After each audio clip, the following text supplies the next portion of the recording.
आगे बढ़ाने से पहले हमारी संस्थान के जो प्रबंध निर्देशक हैं डॉक्टर एसपी सुमन सर को, मैं उन्हीं को आग्रह करूंगी कि वो आकर यहाँ संबोधन करें और हम लोग को कुछ अच्छी बातें बताएं।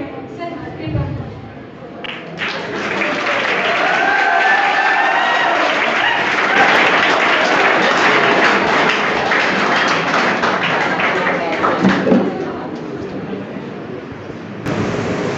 जैसा कि विदित है, आज हम लोग इस उद्देश्य से बैठे हुए हैं, वह है प्रतिभा को सम्मान करना।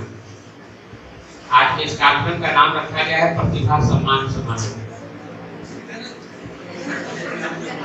प्रतिभा सम्मान समारोह में सर्वप्रथम यहाँ उपस्थित इस कार्यक्रम के मुख्य अतिथि एफबीआई पटना से आई हुई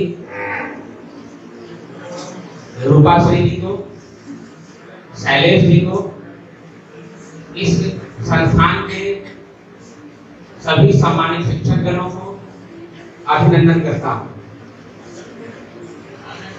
तत्पश्चात स्वागत करता हूं, अभिनंदन करता हूं उन विद्यार्थियों को जिनकी वजह से यह कार्यक्रम सुनिश्चित हुआ है।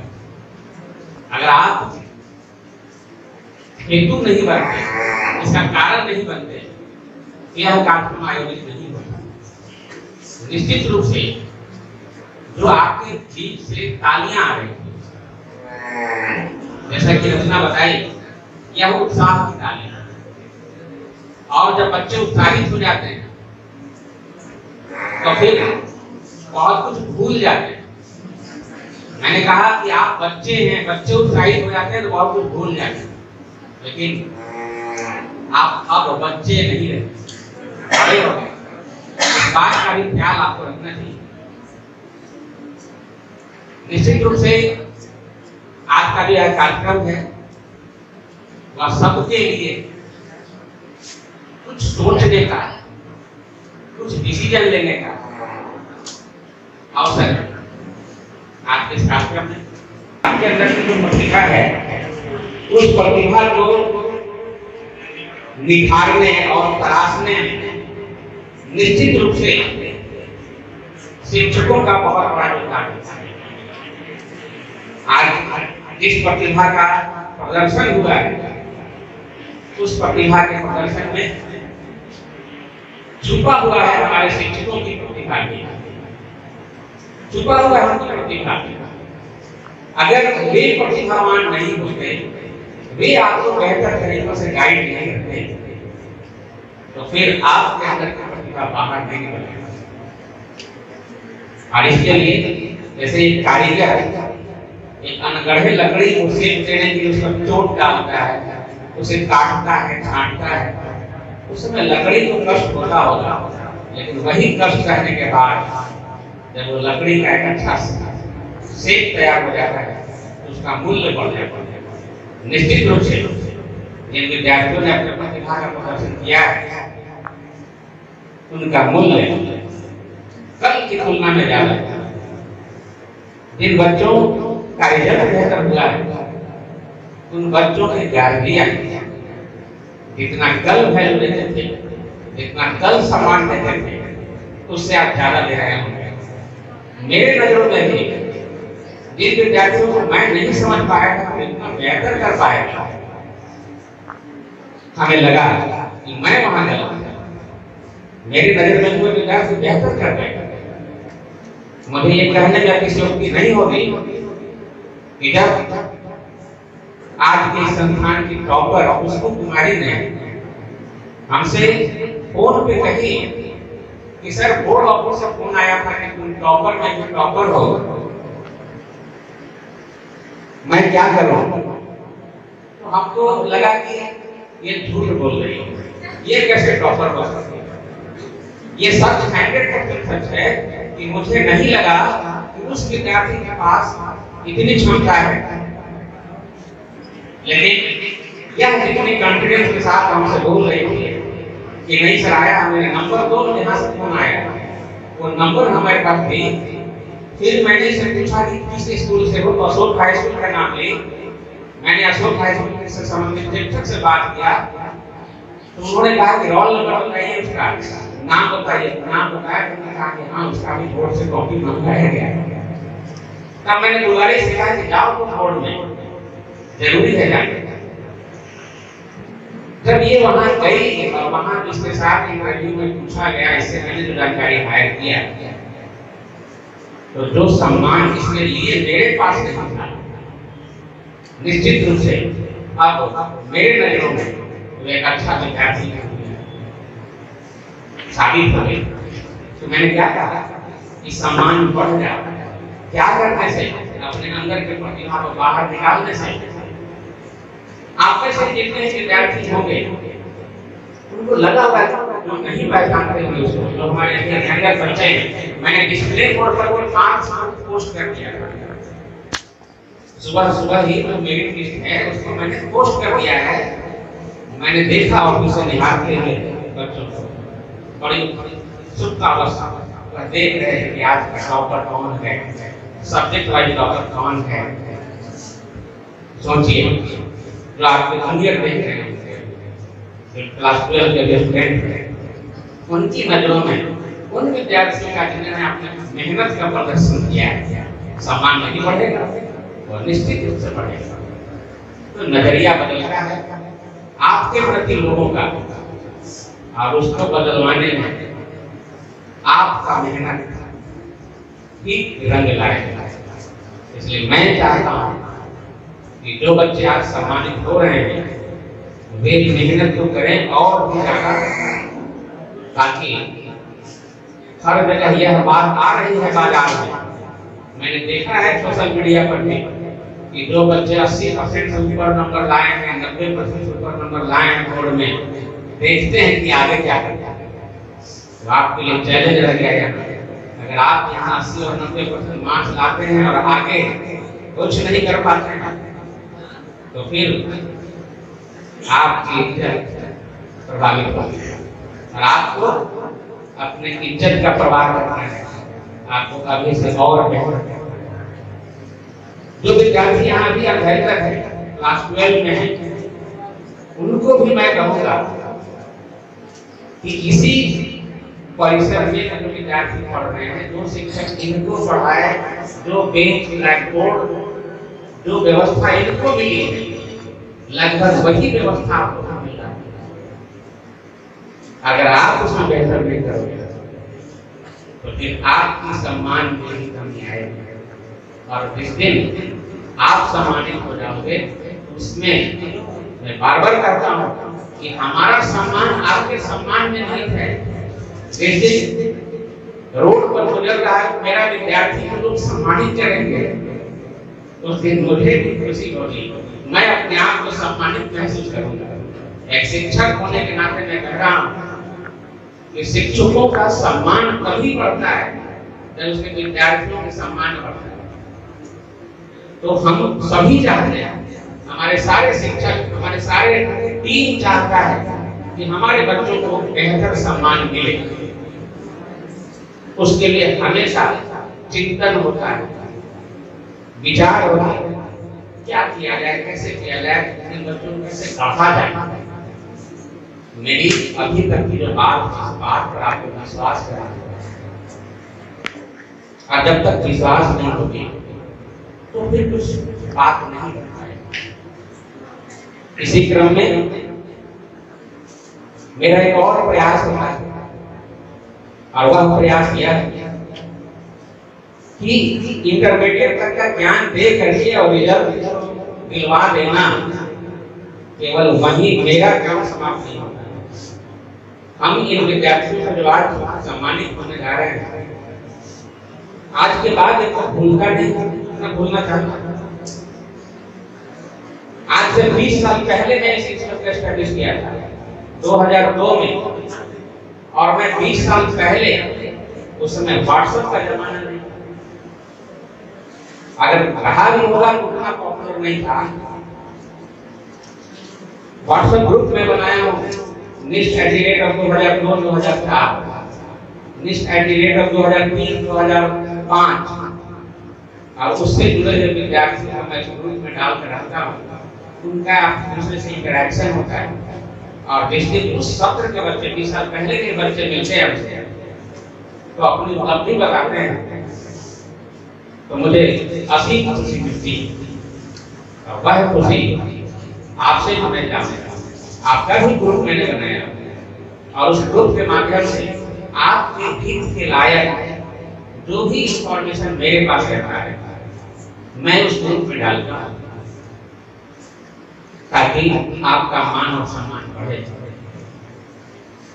आपको अच्छे पद मिले, अच्छा सम्मान मिले, आपके टैलेंट को सही दिशा मिले। इसीलिए मैं राज्य या राज्य के बाहर के कुछ दूसरे शिक्षण संस्थान जो बेहतर शिक्षा प्रदान करता है और हमें लगता है कि संस्थान में जुड़ करके हमारे बच्चे कुछ बेहतर कर सकते हैं, इसकी भी चाहत मुझे रही है। आज के इस समारोह में जो अतिथि हमारे आए हुए हैं वो भारत के अग्रणी संस्थाओं में से एक है, एफटीआई। कुछ विद्यार्थियों को मैं टूर के नाम पर पिछले सत्र में मैंने विजिट कराया था, 40 विद्यार्थियों को मैं ले गया। उन विद्यार्थियों को खुशी निश्चित रूप से हुई होगी, एक बेहतर संस्थान को देखने का, समझने का उनको मौका मिला। मेरा ले जाने का मकसद सिर्फ यही था कि वहां जाएं, उस संस्थान को देखें, उसको समझें और उसका उपभोग करें। मुझे लगता है कि अगर मेरे संस्थान के कुछ विद्यार्थी संस्थान में चले जाएंगे, एफटीआई पटना में विद्यार्थी बन जाएंगे, तो निश्चित तौर पर वे बच्चे भविष्य में एक बेहतर सम्मान पा पाएंगे। वो संस्थान काफी अच्छी संस्थान है।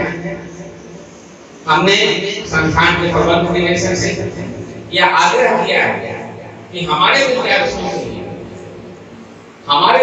के कुछ विशेष राहत दीजिएगा, विशेष स्थान दीजिएगा।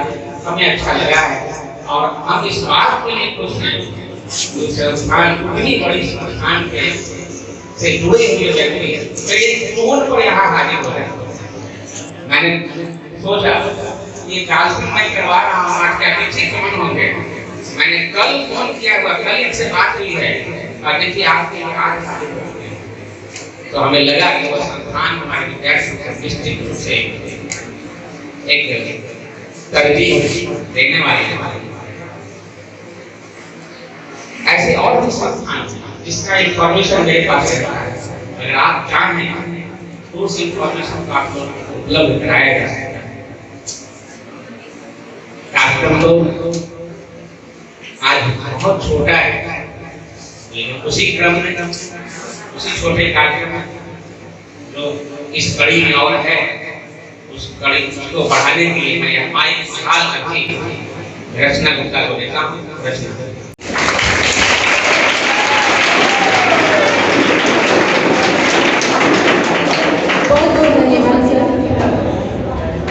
आज 22 मार्च है और मुझे लगता है कि आज के दिन से ये जो प्रतिभा सम्मान समारोह आयोजित हुआ है, आज के दिन से कोई अच्छा दिन ही नहीं होता। सभी को मालूम है कि 22 मार्च बिहार दिवस के रूप में भी मनाया जाता है। आज ही के दिन 1912 में बंगाल से विभाजित बिहार बना और सरकार से ही बिहार दिवस के रूप में ये मनाया जा रहा है हर साल 22 मार्च को। साथ ही साथ आज और भी बहुत कुछ है, जैसे कि वर्ल्ड वाटर डे, वाटर की इम्पोर्टेंस के बारे में बताना। इसलिए आज हमारे जो यूनाइटेड नेशंस है उनके द्वारा आज वर्ल्ड वाटर डे भी मनाया जाता है। और आप लोग सभी को मालूम होगा कि 2 साल हो गए हैं कोरोना वायरस का। आज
respected teachers, FTDI से आए थे सर और मैडम और संस्थान के सभी लवलीस्ट स्टूडेंट्स, आज सबसे पहले मैं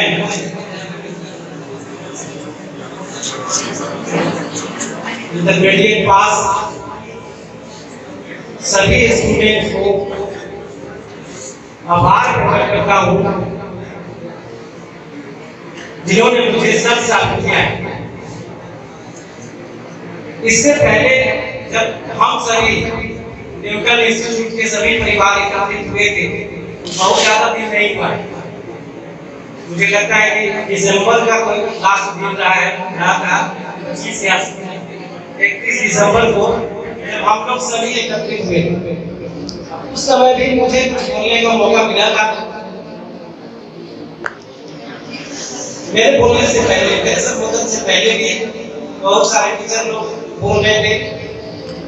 उनसे थोड़ा सा मैंने अपनी बात अलग करके कहा था। सभी लोग कहते कि ऐसे पढ़ेंगे वैसे पढ़ेंगे तो आपका रिजल्ट बढ़िया होगा, पास हो पाएंगे। और मैंने कहा था मुझे अपने इंस्टीट्यूट के स्टूडेंट के रिजल्ट की चिंता नहीं है। आजकल तो एवं 90% रिजल्ट होता है।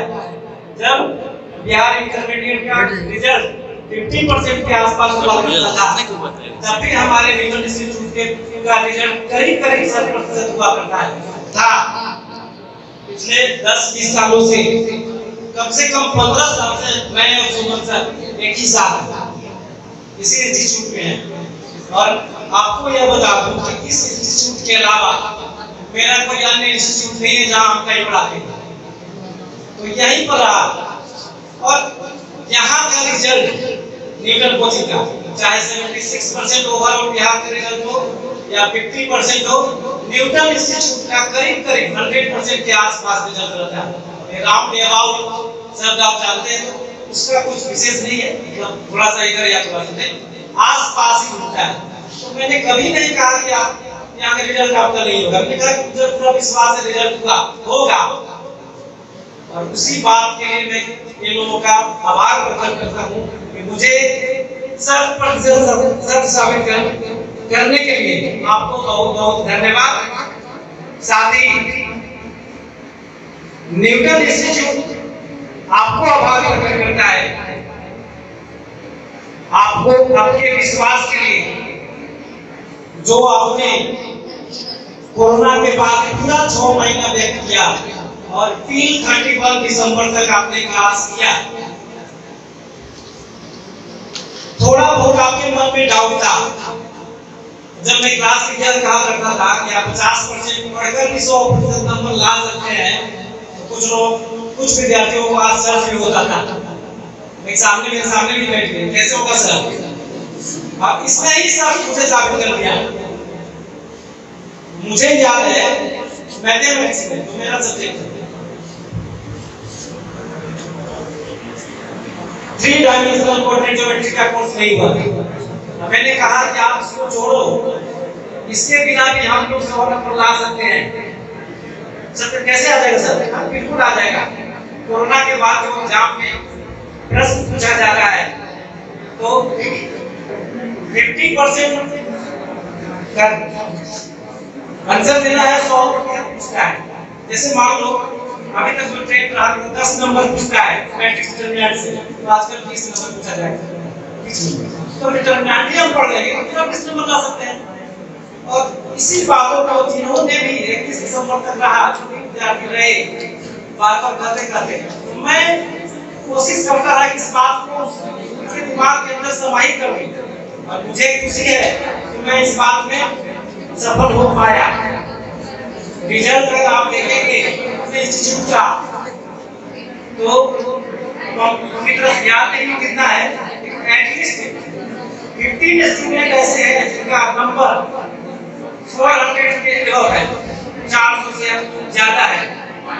22 22 है, हम एटलीस्ट का है, एटलीस्ट एटमोस्ट और एग्जैक्टली शब्द आप लोग समझा चुके हैं। एटलीस्ट का मतलब होता है कम से कम, मतलब कि 15 या 15 से ज्यादा, कम नहीं। 22 बार सही है, 22 का नंबर 4 से ज्यादा है। यह किस बात का प्रमाण देता है? यह देता है जो आपने यहाँ पर लास्ट 31 दिसंबर तक पढ़ने से क्या होगा। अब आप पूछेंगे उनसे या आप अगर मिलेंगे, आप लोग जो 31 दिसंबर तक यहाँ पढ़े और उनसे तुलना कीजिए अपने रिजल्ट का, तो आप पाएंगे जो लोग यहाँ ठहराव जिनका हुआ इस इंस्टीट्यूट में, उनका रिजल्ट बेहतर है। अब कहीं कैसे हो सकता है? घर पर भी तो पढ़ सकती है, नहीं घर पर पढ़ सकती है। जो बात हम आपके ध्यान में दिलवाते हैं लास्ट के दिनों में, ऐसे ऐसे होता है, ऐसे ऐसे होता है, और बात को आपको नहीं मिल पाता है, तो आप छोड़कर चले जाते हैं। तो जो लोग भी यहाँ, तो मेरे कहने का मतलब यह है, जो पढ़ाई है, तैयारी है या आगे की जो सोच है, उसके लिए आपको एक शब्द आता है जो इवैल्यूएशन के लिए आता है, मूल्यांकन के लिए शब्द आता है, continuous and comprehensive. Continuous and comprehensive evaluation, सतत और व्यापक मूल्यांकन बच्चों का। इसका मतलब यह होता है कि आप बच्चों को पढ़ाते हैं तो लगातार पढ़ा रहे हैं, तो लगातार मूल्यांकन भी कीजिए। पढ़ा रहे हैं तो पूछें उनसे कि आपको पढ़ रहे हैं तो याद आपको होता है कि नहीं। और खास कर मेन एरिया के बारे में, जो इंग्लिश मीडियम का मैथ का जो सेक्शन था, तो हम कंटिन्यूटी पढ़ा रहे थे, तो ऐसा माना जाता है, तो हम लोग भी पढ़ते थे, तो लगता है कंटिन्यूटी बड़ी भारी सब्जेक्ट है, हम लोग को भी लगता था नहीं जैसे कैसे होता है।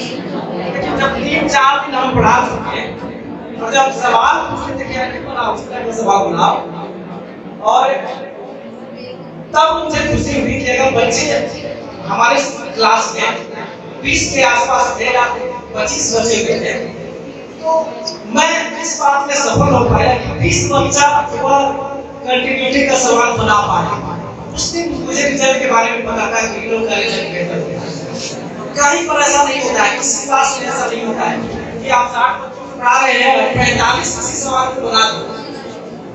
जहाँ भी अगर ऐसा होता है समझिए उसका रिजल्ट बेहतर है और परिणाम आपके सामने है। और थोड़ा सा मैं अपने टीचरों में कंपटीशन की भावना सर ने ही टॉपिक दिया था, वो भी तैयारी कर दूं। हालांकि चलेगा, लेकिन यह है नहीं कि मैं थोड़ा डिफरेंट बात करता हूँ। डिफरेंट बात कैसे करता हूँ? आप आते हैं जनवरी में क्लास करने, फर्स्ट ईयर के स्टूडेंट्स आते हैं, तो मैं कहता हूँ कि अगर संस्थान आपको छोड़ना है तो अभी छोड़िए, आप छोड़कर चले जाइए। यह प्रोफेसर के अध्यक्ष है, सर को भी हम बोलते हैं, सर हमेशा बोलते हैं आपको जो सोचना है सोचिए, क्या पता है मेरे स्टूडेंट। लेकिन मैं जनवरी में ही कहता हूँ कि आपको जाना है तो अभी जाइए। आप अप्रैल के महीना में नहीं जाइएगा, जून के महीना में नहीं जाइएगा, जुलाई अगस्त में नहीं जाइएगा। अगर आपको जाना है तो अभी जाइए। जो आपको अच्छा लगता है आप अभी चले जाइए, मत जाइए। उसके बाद नहीं भागिए। इन लोग कुछ लोग हैं जो थोड़ा सा क्लास घंटा प्रदर्शित करते थे, इन लोगों को हम भगाए थे, क्यों आ गए? नहीं सर हम यही पढ़े। चलो आ गया, बच्चे को पढ़ाई से अपनी मतलब नहीं क्या मैं बता लिया बात। तो मैं एक बात और कि मैं अपने स्टूडेंट को मैं क्लास के स्टूडेंट और आप प्रकट करता हूँ संस्थान में मैं पकड़ने को टॉप करने के लिए मैं आपको आभार प्रकट करता हूँ, क्योंकि मैं गणित का शिक्षक। तो यह बात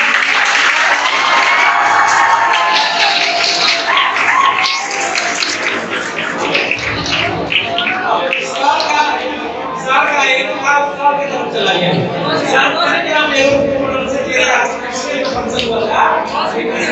टीचरों में कंपटीशन की भावना देना चाहता था। मैं आपको मैं आज कंपटीशन दे रहा हूँ। नेक्स्ट में हमारे तरफ से टॉप होगा।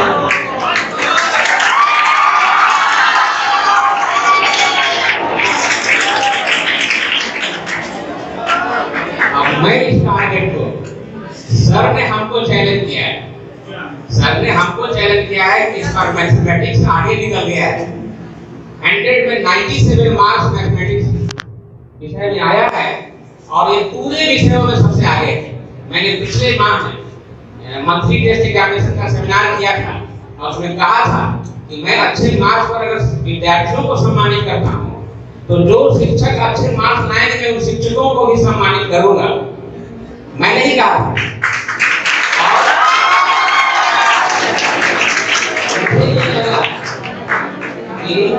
बिल्कुल जरूरी था कि मैं चैलेंज को स्वीकार करता हूँ और अपने विद्यार्थियों से जो बायो सेक्शन के हैं उनसे मैं कहना चाहूंगा कि आप मेरी इज्जत बचा लीजिए।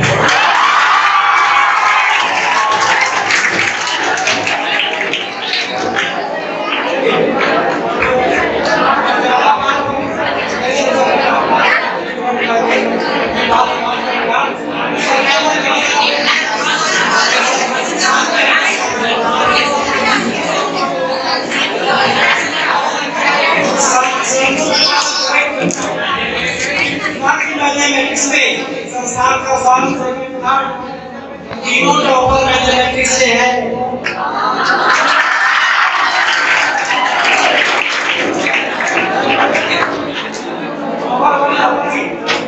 सही है।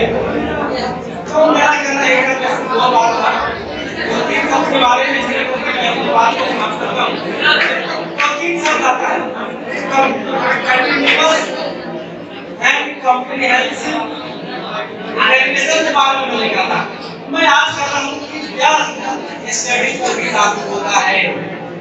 कंटिन्यूअस एंड कॉम्प्रिहेंसिव स्टडी कीजिए, उसके बाद कंटिन्यूअस एंड कॉम्प्रिहेंसिव प्रैक्टिस कीजिए और उसके बाद तब जाके कंटिन्यूअस एंड कॉम्प्रिहेंसिव इवैल्यूएशन कीजिए। आपका क्या काम चलते रहना चाहिए। तब आप जो चाहते हैं आपको कई कई भाषा नहीं है तो इस वक्त आपको हो जाएगा। सब होगा ऐसे ही कोशिश समझना नहीं कोशिश आपको करना है। मैं प्रैक्टिस करना है सब आपको करना है। संस्थान में जो टीचर होते हैं आपको रास्ता बताते हैं। मैथमेटिक्स में हमने क्या किया 60% पढ़ाया क्योंकि पूरे साल में कहता है 4 या 5 महीने पढ़ाई की। मेरे साथ क्लास 5 महीने नहीं चलता तो 5 महीने क्लास में 97 नंबर तक पहुंचना है। हम लोग रास्ता बताए पढ़ना आपको था करना आपको था लेकिन आप एक और बात करते हैं कि बाकी सब के लिए बेटों की बात कहते हैं कि आप ज्यादा नहीं पढ़ते हैं थोड़ा सा रिक्वेस्ट करते हैं बस संस्थान में आइए और जाइए जो हम बताते हैं उतना ही पढ़िए और सुनाइए। पढ़ाई का अपने रिजल्ट हो जाए कोई काम नहीं। सब वही बात है टॉप आपको करना है वो आपको लगे नहीं चाहिए। टॉपर को हमको बताते नहीं है किसको एक बात का और चीज करता हूँ सबने कहा कि बात टॉपर है और हम जानते हैं कम के नाम से तो हमको स्पष्ट नहीं कैसे हो गया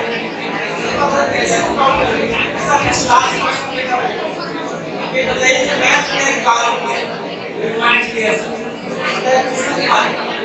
चेहरा पे नाम से क्या नहीं है चेहरा कई बार बताएंगे लेकिन तो चेहरा कहते हैं बात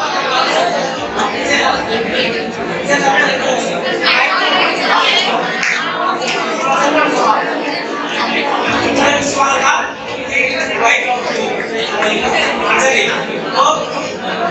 इन सब के साथ मैं अपनी बात को समाप्त करता हूँ। क्या क्या चाहिए जीवन में डिसिप्लिन सबसे महत्वपूर्ण है और डिटरमिनेशन और डेडिकेशन इन सबको अपने जीवन में शामिल कीजिए और सबका आपके पास इन सब बातों के साथ सबको धन्यवाद करते हुए आभार व्यक्त करते हुए अपनी बात को समाप्त करता हूँ। 63 स्टूडेंट्स के यहाँ पर मार्क्स आए हैं और मैं अगर आपको बताऊं तो इसमें 60 बच्चे हैं जिन्होंने फर्स्ट डिवीजन लाए हैं और 3 बच्चे हैं ओनली जिनका सेकंड डिवीजन आया है।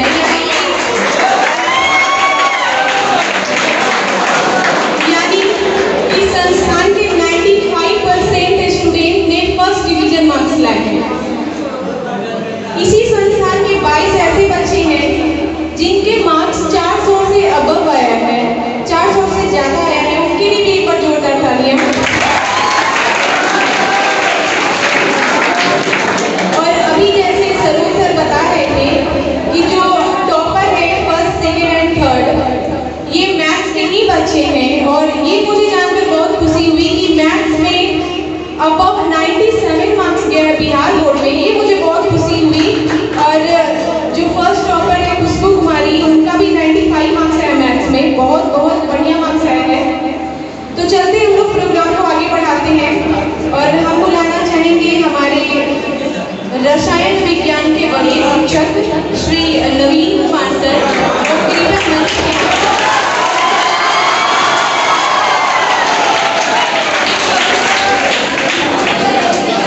आए हुए हमारे FBI से अतिथि, हमारे संस्थान के निदेशक सुमन साहब, हमारे सभी साथी सहयोगी शिक्षक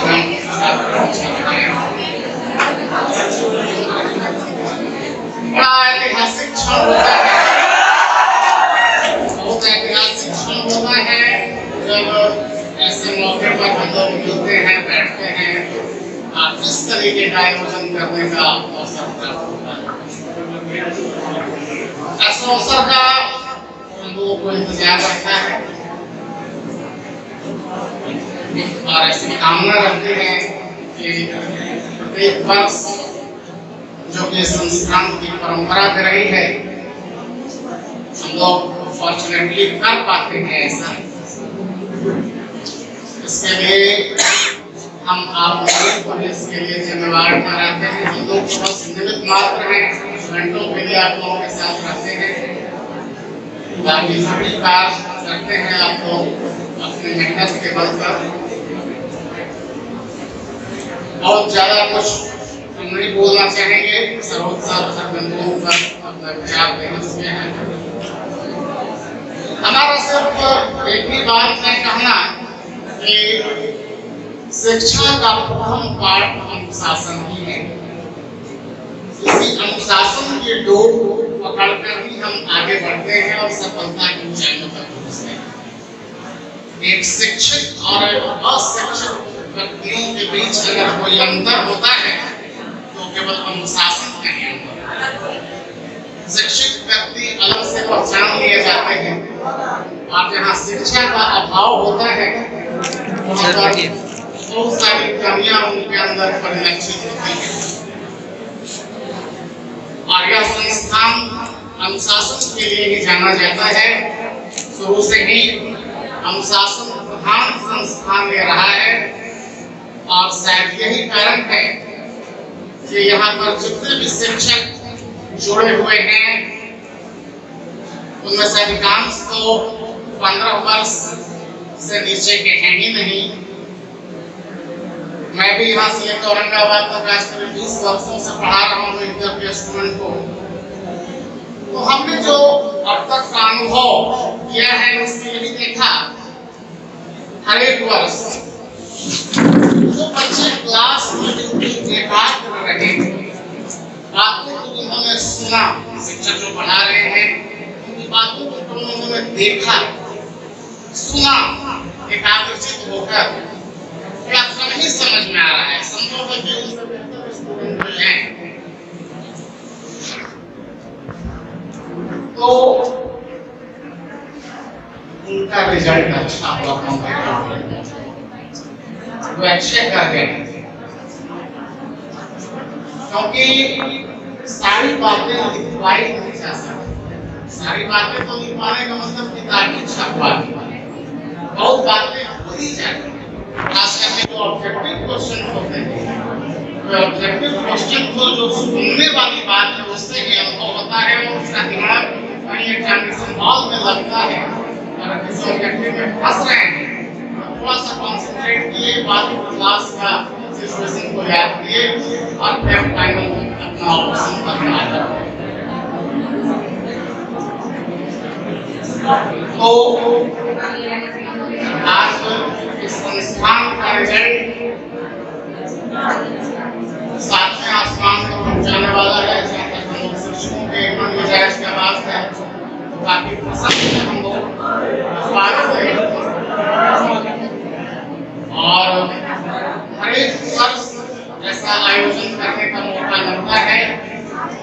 कर पाते हैं कि लोग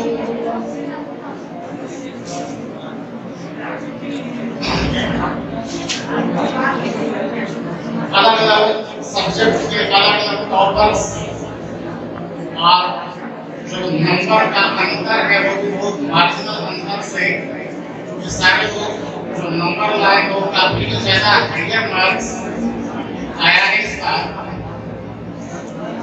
मैं तो औरंगाबाद में पढ़ाता हूँ और भी औरंगाबाद से निकटवर्ती एक दो जगहों पर पढ़ाता हूँ, लेकिन इतना बेहतर रिजल्ट वहाँ नहीं हो पाया जो यहाँ का परसेंटेज है। वही कह रहा हूँ कि यहाँ की जो परंपरा है, अब उस परंपरा में यदि आप थोड़ा अनुशासन को जोड़ दें तो फिर इससे भी और बेहतर उम्मीद की जा सकती है। और न सिर्फ इस इंटर के एग्जाम में बल्कि अब आगे की जो बात होगी, देखिए बात तो होती ही रहती है और बात होती भी रहनी चाहिए, क्योंकि बात हीरा बात मोती बात मर्दों की शान होती है और बात से बात नहीं किसी से काम की बात होती है और बात उसी की होती है जिसकी कोई बात नहीं।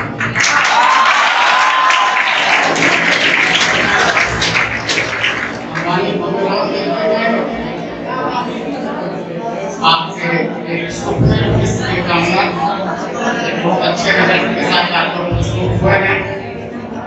आप लोग आगे का भविष्य हो और आप हम लोगों को गौरवान्वित करते रहें। और इस संस्थान में जो हैं जितने वेदों की आज इस कार्यक्रम से प्रेरणा लें, क्योंकि ये जहाँ से बात बोली जा रही है ये कोई मंच नहीं है, मंच से तो भाषण किए जाते हैं, ये कोई स्टेज भी नहीं है, स्टेज से नाटक होता है। ये जो एक मंदिर है, विद्या का मंदिर, जहाँ से केवल संस्कार की बात और अनुशासन की बात की जा सकती है और इसी के आधार पर हम आगे बढ़ सकते हैं। धन्यवाद।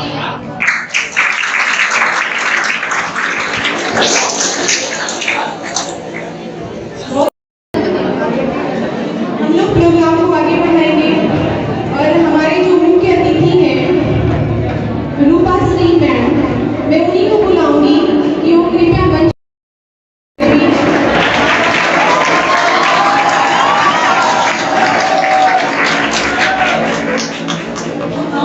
आप सभी को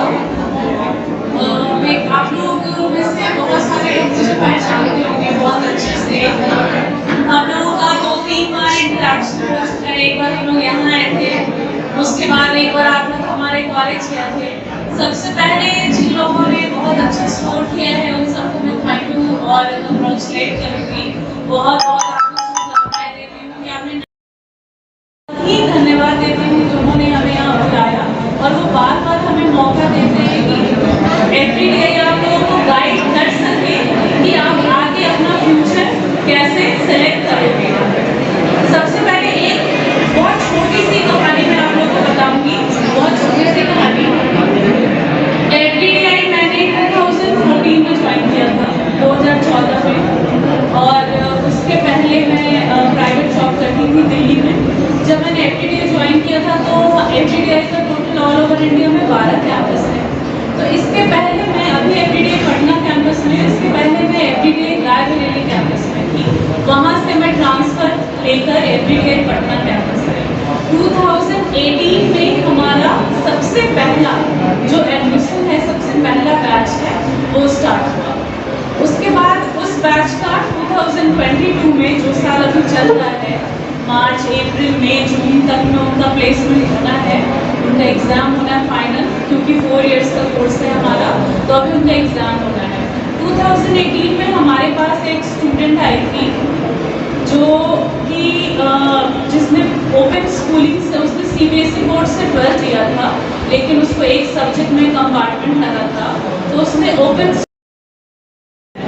कि आप अगर एक सब्जेक्ट में फेल करते हो तो उसमें आप एडमिशन लेके उस सब्जेक्ट को क्लियर कर सकते हो, फिर आप इंटरमीडिएट आपका क्लियर हो जाता है।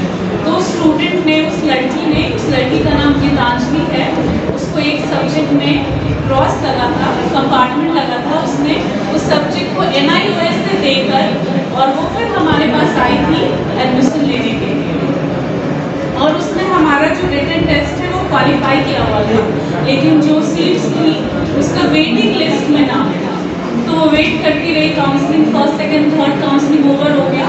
फिर हमारे यहाँ से 3 स्टूडेंट थे, उन्होंने विड्रॉ किया एडमिशन, उनको किसी और कैंपस में मिल गया, तो उसमें उसका एडमिशन हुआ। आपको जानकर ये बहुत आश्चर्य होगा और आपको जानकर ये बहुत अच्छा लगेगा कि वो स्टूडेंट हमारे कैंपस की सबसे पहली स्टूडेंट है जिसने कैंपस का सबसे पहला प्लेसमेंट पाया है, वो भी ज़ारा कंपनी में 35,000 के ऊपर का वो स्टूडेंट है। और वो भी एक राउंड इंटरव्यू नहीं दिया उसने, उसमें टोटल 8 राउंड इंटरव्यू हुआ था। वो क्लियर करके उस लड़की ने जो है क्वालिफाई करके सबको पीछे छोड़ते हुए, क्लास के जितने भी टॉपर्स थे FDDI में 4 साल के कोर्स में, सबको पीछे छोड़ते हुए जो सबसे पीछे की स्टूडेंट थी उसने उस इंटरव्यू को क्रैक किया और आज वो ज़ारा ज्वाइन कर चुकी है और वो बहुत अच्छे प्रोफाइल पे काम कर रही है पिछले 2 महीने से। ठीक है, तो जितने भी लोग हैं यहाँ पे जिनको 87%, 90%, 95% आया है, ठीक है, ऐसा नहीं है कि जिनको 60%, 65% आया है वो कुछ नहीं कर सकते या वो आगे लाइफ में नहीं करेंगे। आप मेहनत करते रहोगे तो आप 100% ही अच्छा करने वाले। ठीक है, अभी तो ऐसा सुनने भी मिलता है, जब मैंने सुना आज एक स्टूडेंट है उसने बोला मुझे 82% आया है, कम आया है मेरा मार्क्स, तो मुझे लगा कि कम आया है, कम कैसे आया है। पहले के टाइम में बिहार बोर्ड में जिनको 60% मार्क्स आता था बोलते थे बहुत अच्छा है। मैंने खुद 12 जो है वो बिहार बोर्ड से दिया है, 10th CBSE से दिया था, लेकिन 11, 12 बिहार बोर्ड से किया है और मेरा खुद का मार्क्स वो था 66%। आपको मैं बता रही हूँ, उस टाइम पे लगता था कि बहुत है, 60% के ऊपर आया बिहार बोर्ड, ये तो बहुत ही ज़्यादा अच्छा है। तो अभी की जो गवर्नमेंट है वो आपको बहुत प्रमोट कर रही है, बहुत वो कोशिश कर रहे हैं कि हम बिहार की इमेज को, जो बिहार की छवि खराब हुई है, हम उसको सुधारें। और कैसे सुधरेगा, जब आप लोग मेहनत करोगे, है ना। जब स्टूडेंट्स मेहनत कर रहे हैं तभी तो उनको 87% मार्क्स आ रहे हैं, 97 मार्क्स आ रहे हैं मार्क्स में। स्टूडेंट ने मेहनत किया तभी आया। सबसे पहले बिहार बोर्ड ने अपना एग्जाम करवाया, सबसे पहले रिजल्ट डिक्लेयर किया। आप किसी भी स्टेट का पता करो, कहीं का भी अभी रिजल्ट नहीं आया, आपको पता होगा। सबसे पहले बिहार बोर्ड का एग्जाम हुआ, सबसे पहले बिहार बोर्ड का रिजल्ट डिक्लेयर हुआ। ये बहुत ही प्राउड होने का बात है कि बिहार बोर्ड जो है इतना कोशिश कर रहे हैं कि वो आप लोगों को फ्यूचर जो है वो सिक्योर हो, आपको कोई प्रॉब्लम ना फेस करना पड़े कि बिहार बोर्ड है। बिहार बोर्ड में तो ऐसा ही हो रहा है कि नहीं हो रहा है इम्प्रूवमेंट? आप लोग खुद से सोच कर बताइए, इम्प्रूवमेंट पिछले 10 सालों में कितना इम्प्रूवमेंट हुआ? बहुत इम्प्रूवमेंट। पहले आता था इतना मार्क्स बिहार में नहीं आता था, तो इम्प्रूवमेंट क्यों हुआ है? क्योंकि आप स्टूडेंट्स को, आपके फ्यूचर को, आपको ही ये सारे इम्प्रूवमेंट को आगे आने वाले टाइम में 99% मार्क्स बिहार बोर्ड में, जैसे CBSE बोर्ड में आता है ना, लोग बोलते हैं बिहार बोर्ड में मत लो मार्क्स कम आएगा, CBSE में ले लो, ICSE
अपने फैमिली को, अगर आपकी फैमिली आपको फाइनेंशियली नहीं सपोर्ट कर रही है तो आप इंडिपेंडेंट हो, आप 4 लाख रुपीज अवेल करके आप खुद पढ़ाई कर सकते हो। आपको फैमिली का सपोर्ट लेने की जरूरत भी नहीं है। अगर वो इतने सपोर्ट करने लायक नहीं है तो आप 4 लाख रुपीज अवेल करके बहुत ईजिली पढ़ाई कर सकते हो। और FDDI के बारे में मैं बताना चाहूँगी। FDDI जो है एक गवर्नमेंट ऑफ इंडिया का इंस्टीट्यूट है। हमारे यहाँ पे हम लोग बैचलर्स और मास्टर्स डिग्री कोर्सेज करवाते हैं, बहुत सारे अलग अलग स्ट्रीम में करवाते हैं, और फैशन डिज़ाइनिंग है, हुनर का है, बहुत सारे जो आप लोग गए हैं ऑलरेडी, आप लोगों को पता है उसके बारे में। तो आप लोग इसके बारे में अच्छे से रिसर्च कर सकते हो। जो भी इंटरेस्टेड हो आप SP सर को कॉन्टैक्ट कर सकते हो, उनसे पूछ सकते हो, बात कर सकते हो कैसे क्या प्रोसेस है, या आप डायरेक्टली हमें भी कॉन्टैक्ट कर सकते हो। आपको कैसे गाइडेंस चाहिए, क्या प्रोसेस है, क्या प्लेसमेंट होता है,